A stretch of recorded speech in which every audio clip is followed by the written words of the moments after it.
know that interest only properties do come in with a lot of risks. And so I know that, I've been talking about interest only properties, but it's very, very important to manage the risk on the interest only side of things. And you would hear a lot of buyers agents, sales, agents, etc., talking about, hey, you should buy an interest only property, and interest only properties are great because it helps you manage the cash flow and your repayments are lower. Yes, all of that is fair and true, and I don't have any issues people by getting interest only properties, but it's also important to understand the risks that interest only properties bring.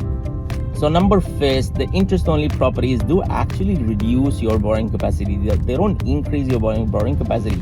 There's a massive myth that interest only properties actually reduces your borrowing capacity or increases your borrowing capacity because you're paying lower, your cash flows are lower. But it's actually the opposite, because the bank would still assume a 30-year loan. And so if you are having, say, 5 years of interest only payment, the balance of the 25 years is where the bank would try to recoup the principal coming back to them. And so it pushes your borrowing capacity lower than higher. Okay, that's number one. Number two is, when you are looking at strategic value of your property portfolio, setting up the strategic value of your property portfolio, you need to understand that interest only loans, when they all transfer into principal and interest, and if the interest rates are rising at the same time, you could potentially block your portfolio quite quickly, because what would happen is that the bank would not lend you more money, or your serviceability gets crunched or shrunk, which means that, if you're transferring your portfolio from interest only to principal and interest, you might not be able to get interest only again,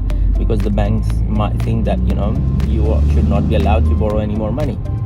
And so these are some of the key risks when it comes to interest only properties. Of course, that $1 million question that people always ask, that, hey, I'm on an interest only loan, I'm not paying my debt, and so if my property does not perform, that interest only loan is a wasted money. And so I always say to people, focus on cash flow positive properties, focus on the demand and the supply side of the indicators. That's quite very, very important. Okay.